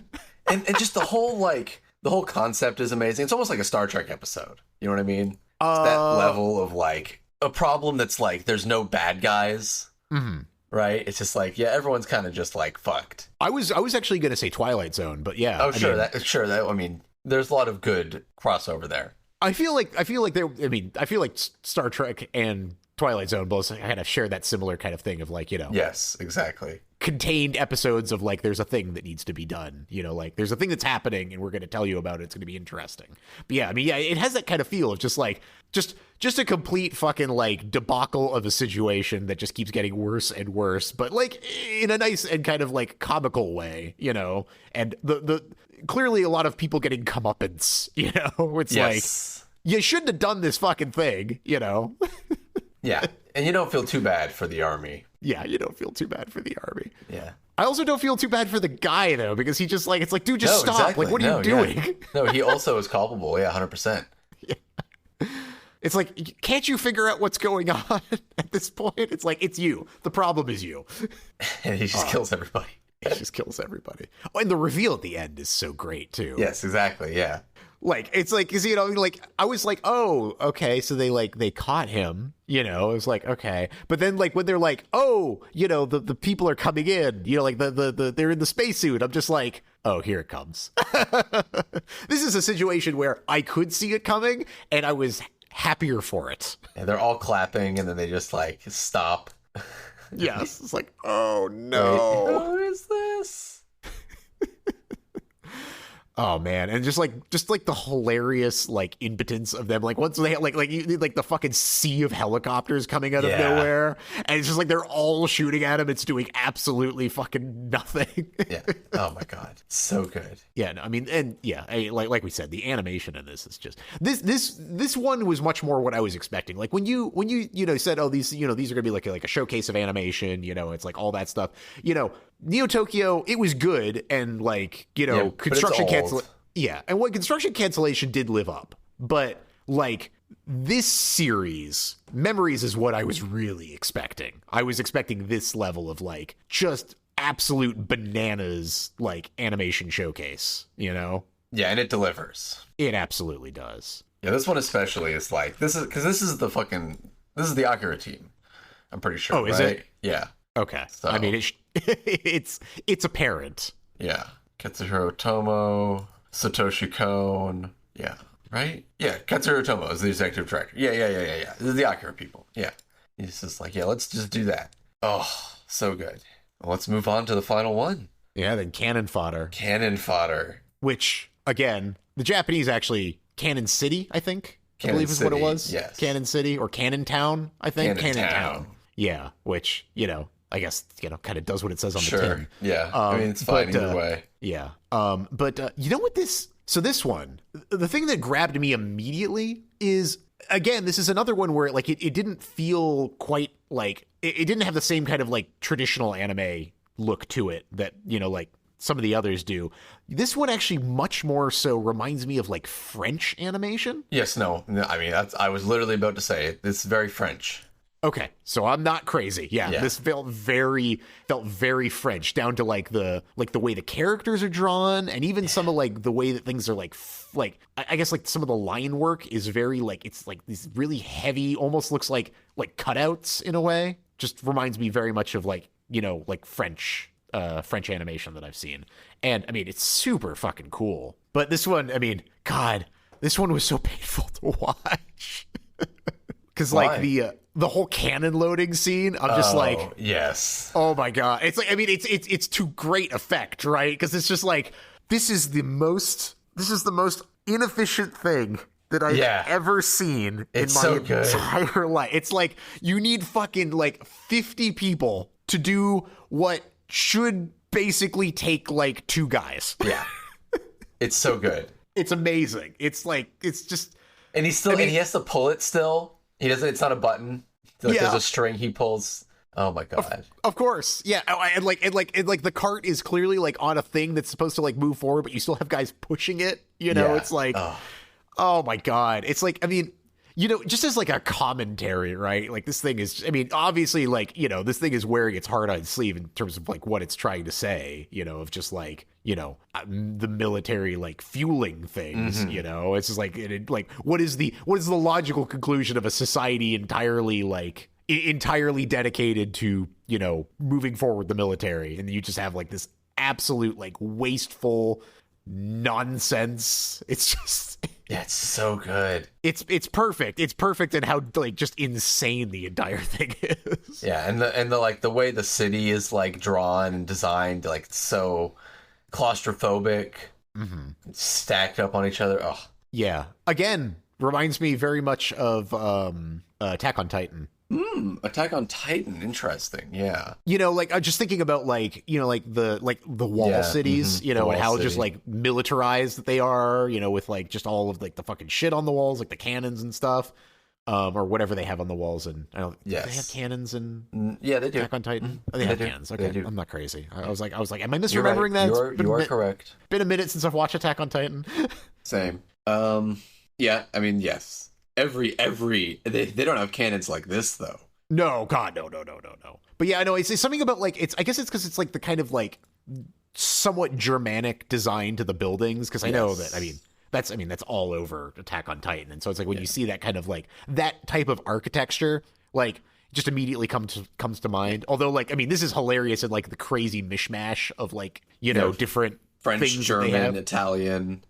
Yeah, I mean, you got like the writing. It's like you literally have like the fucking SS symbol for the S's, followed by Cyrillics, followed by like I mean, the entire thing is just like they know what they're doing. It's an interpretation of World War I by people who did not participate in it. Yeah, or just the world wars in general, like even World War II as well. They participated in World War II for sure. World War I still kind of a little bit, but less. Yeah, and I guess in some ways it is kind of a little bit more similar to one in terms of like it's just like all Canon. It's like what if you built a city around a trench? Yeah. This would be the conclusion. But the way they animate the smoke in this one is so great. You know what? It's so great. I didn't notice until you pointed it out. It's actually incredible. It's really it's so good. It's so convincing. Yeah, you're like, yeah, it's just smoke. You're like, what are you talking about? Yeah, I mean, I guess that's like the mark of a really, really solid animation where like it's so good, it seems natural and doesn't even draw attention to itself. Yeah, because like I'm looking,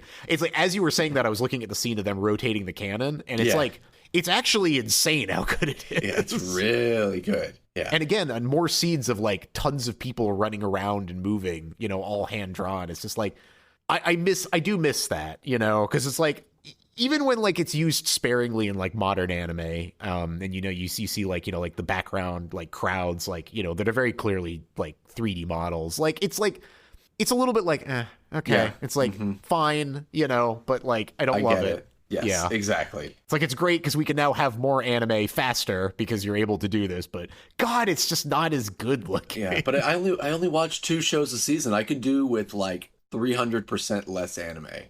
Yeah, but you know, then like, how would they be able to, you know, churn out like 700 million more really mediocre isekais? I know. Yeah, I know. It would be a tragedy. Not that I don't love my isekais. By the way. I would say those are the 3 that I watch. I do, but my God, actually, just to get briefly off topic for a moment, we were talking last time about that one show. Like, I got a cheat skill in the other world. Oh yeah.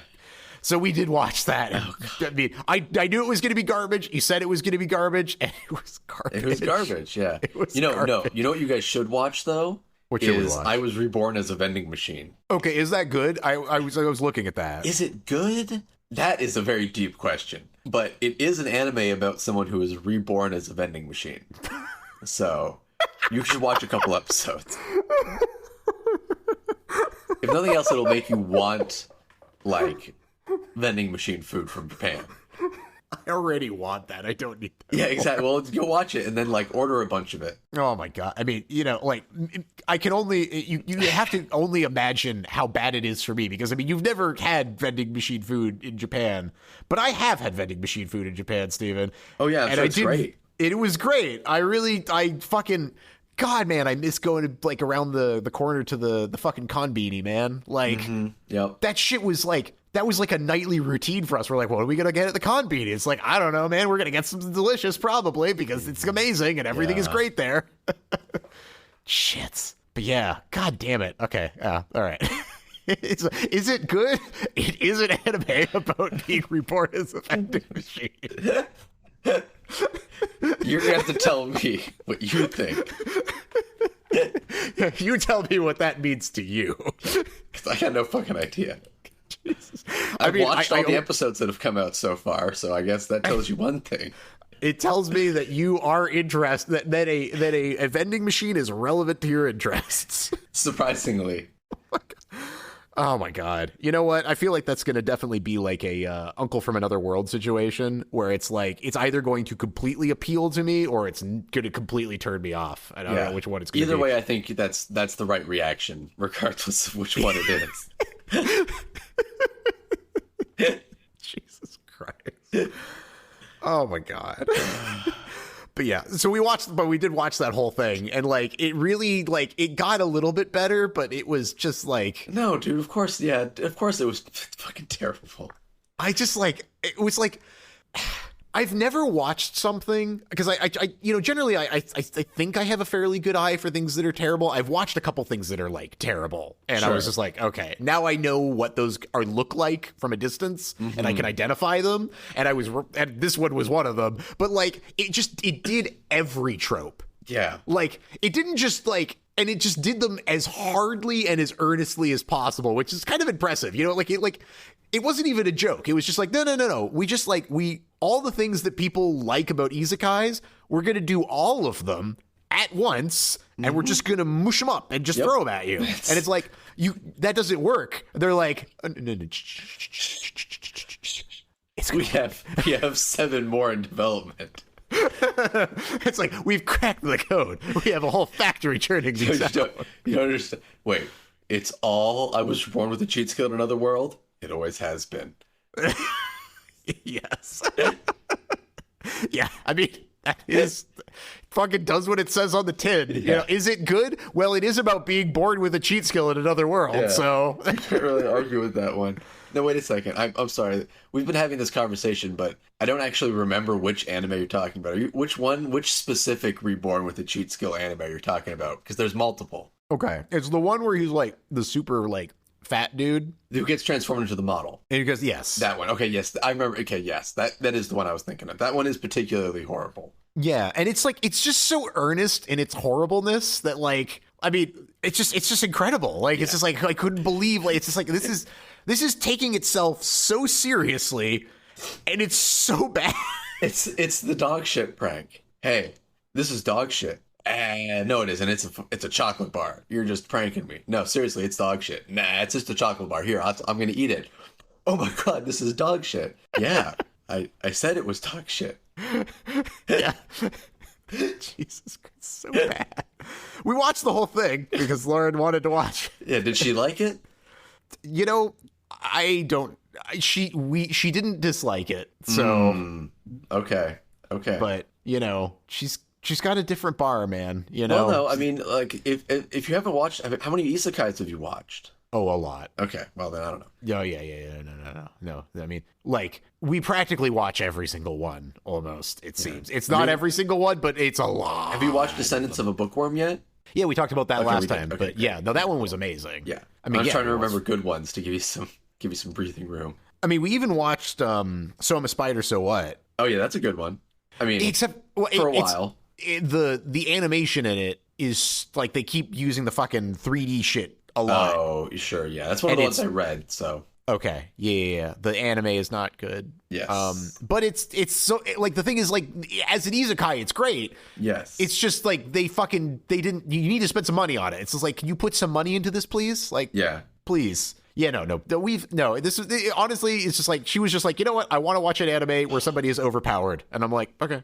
Man, I wish you would read. I know. I could recommend so many good things if you read. Here's the thing, right? Yeah. I'm probably not gonna. Sure. Because I expect nothing, obviously, because I give nothing in return, so how could I?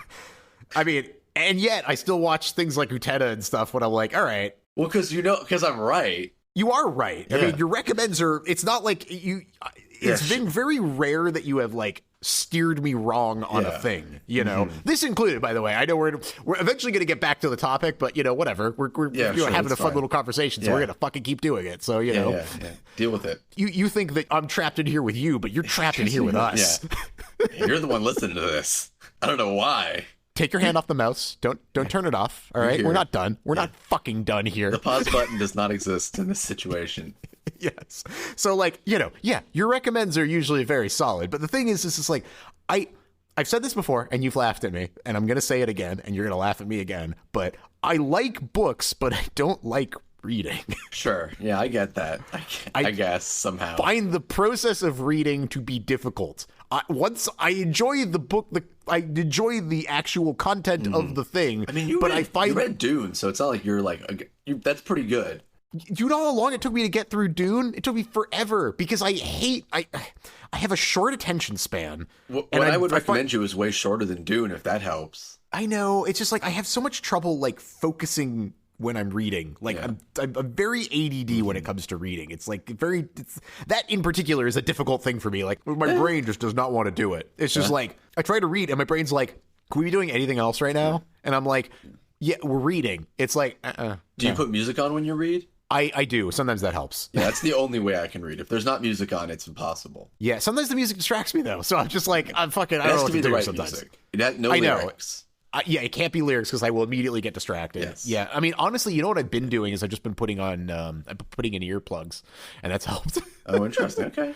Yeah, like that's because then like the white noise, like my tinnitus, can fill the space for me. Yeah, that's good. I'll tell you what though, if I ever do get to the point where I am able to, at a decent level, which might be never, but at a decent level, read Japanese, then maybe. Yeah, I mean, what I would recommend is not even like it's not a Japanese at all. But no, I know. I know like you're not reading it Japanese, but I want to read it. Sure, yeah. Japanese. There are a lot of good light novels that you could read that way. You could read the whole My Irregular Magic High School light novel. That by itself is motivation to learn how to read Japanese, right? My Irregular Magic High School.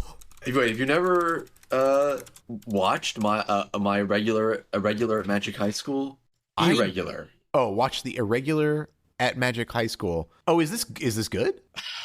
I've watched like a million things, not a million, but I've watched several things that are similar to this and enjoyed them, but it is my favorite the protagonist is invincible anime. Maybe even more so than One Punch Man. It's not intentionally funny, but it is funnier than One Punch Man. Okay. You know what? Fuck it. I'll put it on the list. Yeah, it's great. I might rewatch it just thinking about it, honestly. Have you watched you've watched Slime, right? Oh god, yeah. Yeah, I love Slime. Okay, yeah, I've caught up to everything now, even the like side stuff. Okay, because I mean that would be my answer to the quote unquote the protagonist is invincible. No, but see, no. Slime's not invincible. Rimuru could fight Slime, right? I'm talking like real One Punch Man levels of bullshit here. Okay, this is like, but it's serious. Yeah, that's the key. It's like it is chef's kiss. Okay. It is chef's kiss. It is trash. I want to be very clear here. It's trash.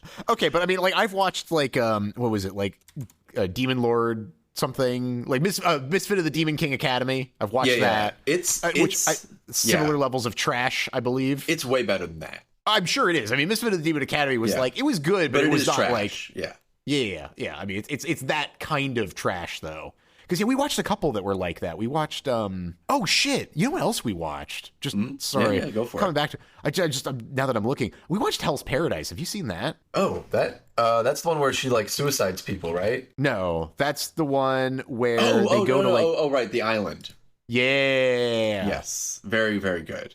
Yeah. Yeah, that's the shonen of the season. Oh, is that what that is? Okay. Yeah. Well, just I mean, it's not an official thing. It's just every season has like the high quality, like, and that's the one. High quality, like non-kids shonen, and that's the one for this season. So yeah, I love it. I read again. It's another one of those where I read the manga, but the anime is beautifully animated, and I've also watched the anime.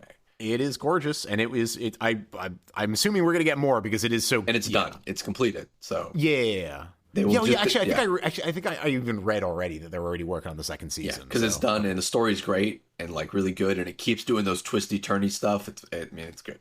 And we also watched Snow White with the red hair on your recommendation. That was also very good. Yeah, yeah. But no, the other one I was thinking of is a reincarnation of The Strongest Exorcist. That was another one. Oh, that's just like another one in that same vein of like magic, high school, fucking some nonsense, whatever thing. Yeah. Oh man, how did we get here? How are we here? I don't remember how we got here. Yeah, it was. I don't remember how we twisted some turns. Yeah, for sure. I'm sorry. I just, I was like, we were pretty much done talking about memories. We were pretty much done talking about memories. It was great. Then we started talking about other things. Yeah, Anime. There's an endless amount of anime. We watch a lot of it. Yeah. You've already watched a lot of it, and I'm fucking catching up. I think you might have caught up at this point. Yeah, I mean, there was, because it feels like I watched anime for like a decade, but it only feels that way because I was 12, right? So I really only watched it for like a couple years at a ridiculous pace. Yeah. Whereas we've been doing basically nothing for the past several years. I mean, God, I have so many shows I got to catch. Did you? By the way, like, I guess I'll ask since we're talking about shows. Yes. Did you have you watched the new season of The Witcher yet? No. Yeah, I'm not. It's just like I don't want to betray Henry Cavill's like memory of The Witcher. I want to be pure. I want to only remember the good times. I don't know. Okay. I don't know. Yeah. I might watch it at some point when I'm bored. I'm in a glut of video games for the next like 3 months. Yeah. So I don't know when I'm ever going to get to anything. Because I'm expecting it's Baldur's Gate 3. I'm going to play that right up till Armored Core. Yep. And then I'm going to be playing that right up until the Cyberpunk DLC drops. Yeah. And that's probably going to carry me all the way into the Elden Ring DLC, which hopefully comes out soon. Fuck. Which will carry me into the Christmas times, which will carry me through into the New Year, which will carry me into like February probably, by the time I'm like bored again. So basically what you're trying to tell me is you've got the next like 3 months kind of just worked out. Yeah, it seems like it. Yeah. Nice. Not gonna have any time. Hell yeah, man. Well, okay. I guess closing arguments. Memories was fucking amazing. Neo Tokyo was cool, but I mean, it felt like a taster, whereas Memories absolutely felt like the main course. Yes, without a doubt. And fucking yeah, I don't know, man. What else you got to say about it? It was amazing. They keep making these every like decade or so. They make new anthologies. There was a good Batman one. Oh shit. Okay. That they did. So if memories like hit the spot, then I think you're only gonna like the newer ones more as they get even more well animated. Okay. Well, we'll have to check them out at some point. But I think next time we have to do Armored Core. Yes. Oh, God, we got to talk about it. Yeah, no question. Okay, so next time is going to be Armored Core because that's what we're going to be. The podcast will most likely be delayed because we will be playing Armored Core. Yeah. And then once we play Armored Core, we will talk about Armored Core. It's like I barely found time to do this podcast with Baldur's Gate 3. Oh, I know. I was kind of worried. I was like, oh shit, he's playing Baldur's Gate 3. Is he going to be able to do the podcast tonight? Yeah, no, there were multiple times today where I was like, I could just be like, sorry, Jason, I got a delay. Baldur's Gate 3's out. Sorry, But Baldur's Gate 3 is going to be like 100 hours. So it's like, I can't delay it for the next 3 weeks. So just do it now. Hell yeah. Oh, man. Excellent. Fuck yeah. All right. Well, yes, this was excellent. Thank you for recommending this. I had no idea about these, and I'm glad I got to finally see the rest of that fucking scene from Stink Bomb. Yeah. Everything comes from somewhere. It's very true. Everything comes from somewhere, and yes, I will watch an anime about a vending machine and find out about what that's like. Yeah. It's something. It exists. It exists. Oh man, just like our podcast. That should be the tagline for our podcast. It's Two Brothers. It exists. It does. It does. Yes. It really does. There's a lot of episodes. Keep watching. Yeah. Consume. It's gone on so long that I think I've actually made that joke before, like 1 or 2 seasons ago on this podcast. So yeah, we have meta continuity now. That's the mark of a good podcast. Now we're really gonna get popular. Yeah, we're gonna rake in the viewers now. Yeah, now that we have meta callbacks, we're just like Community, right? Just like Community. 6 seasons in a movie. Come on, we'll get Chevy Chase. It'll be great. Yeah, I was going to say we're the Chevy Chase part of Community. No, that's too whether brutal. You like that or you don't. It is what it is. Yep. All right. See ya. Yep. Peace.